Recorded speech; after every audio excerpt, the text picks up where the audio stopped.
Hello, and welcome back to this study of our Wesleyan Methodist understanding of faith.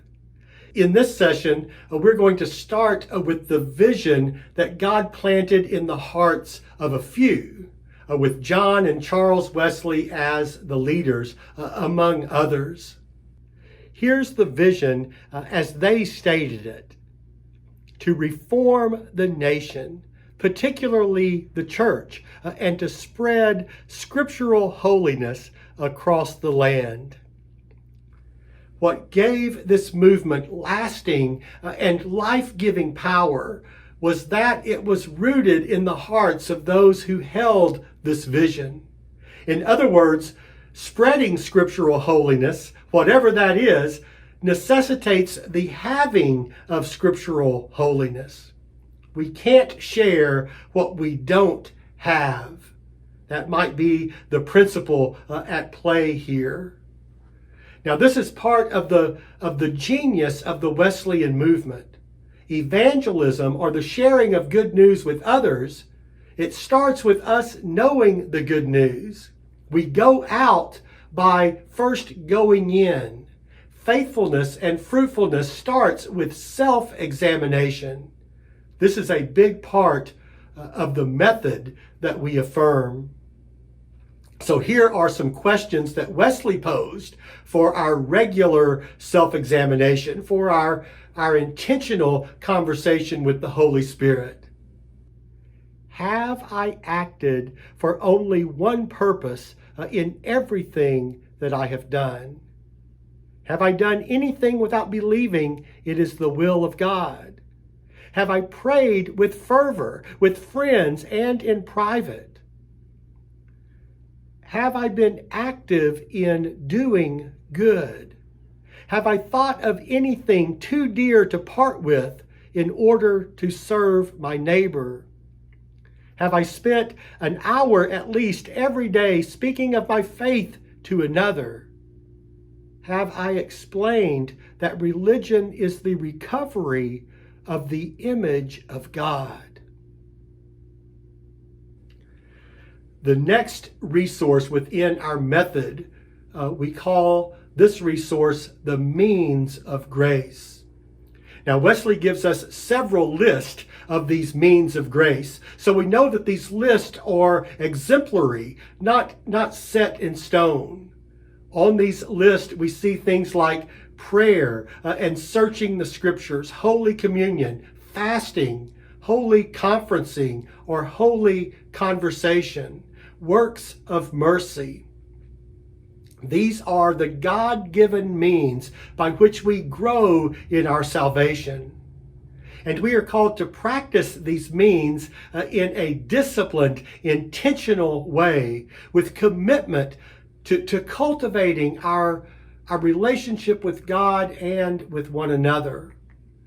So it's out of this commitment, as we've talked about, where we get our name, the Methodist.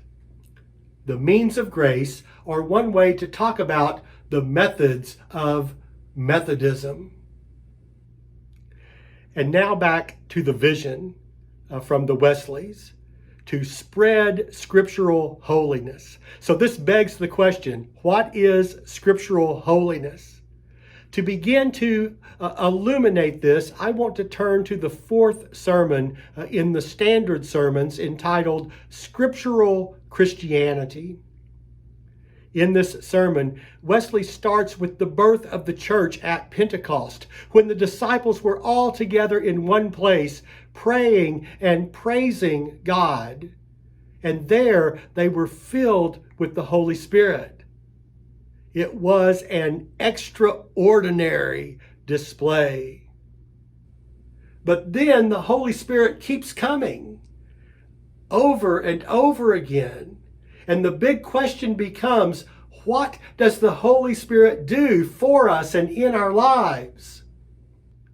To paraphrase Wesley, even in the early church, God gave these extraordinary displays or manifestations of the Spirit with a sparing hand.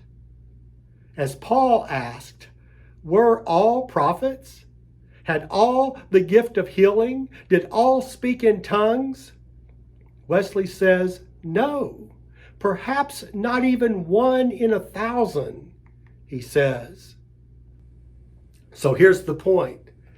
The Holy Spirit serves a much greater purpose than just the giving of these extraordinary displays and signs.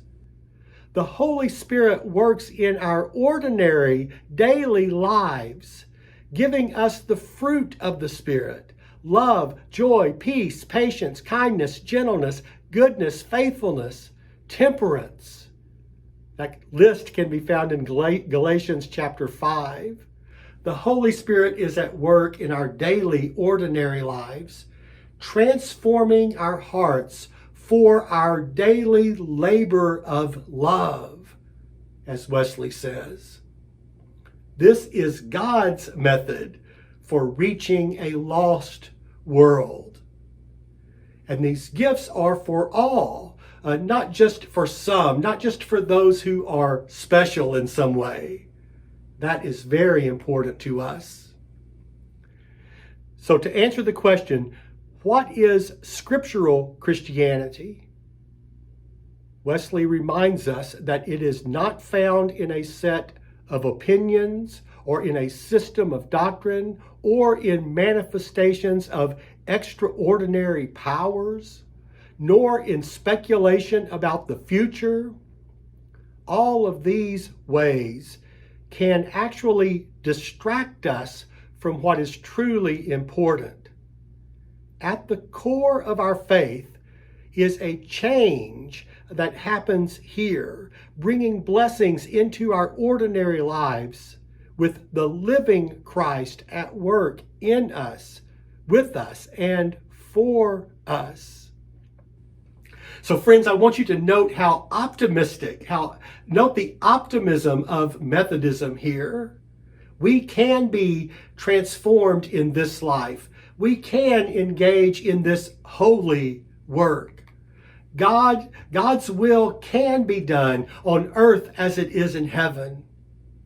This optimism is one of the things that sets us apart in our theology. And we're going to get into that much more in the next session when we try to compare and contrast Wesley's theological perspective with the perspective of John Calvin. For now, back to this sermon, a scriptural Christianity. Wesley says that in order to grow in love, we must be watered of God. Watered of God with the ordinary channels of God's grace, with the methods of Methodism: prayer, worship, Bible study, holy conversation, acts of mercy.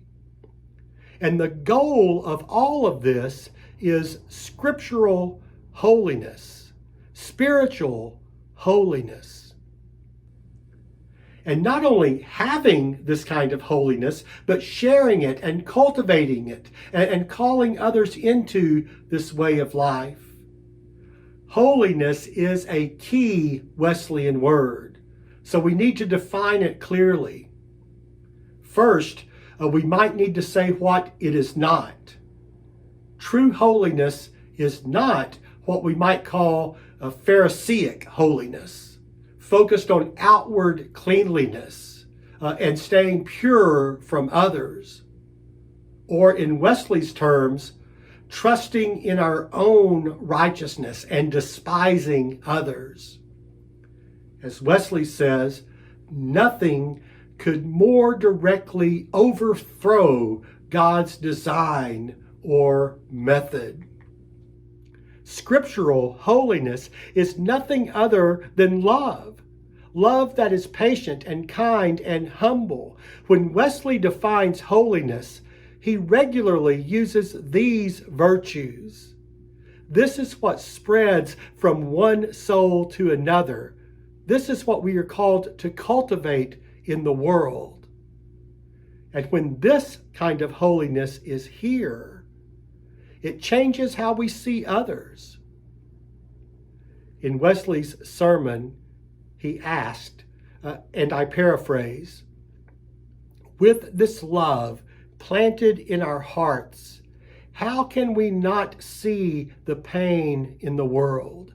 How can we not pour our hearts out into the work of plucking some from the burning? How can we not work to bring back poor sheep who have gone astray from the Good Shepherd?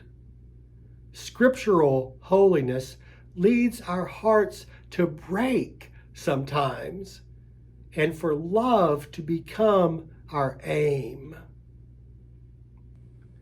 To conclude this session, I want to go back to the notion of intentional self-examination in our relationship with the Holy Spirit. At the end of this sermon, Wesley asked, does this kind of Christianity exist here? Are we among those filled with the Holy Spirit and bearing the true fruits of the Holy Spirit? Or do we let other theological matters distract us from our core purpose? Who among us is willing to work for a continual revival of this spirit? These questions are directed to each of us personally, and I invite you to pray them and to ponder them personally and with others until we are able to come together again. Many blessings.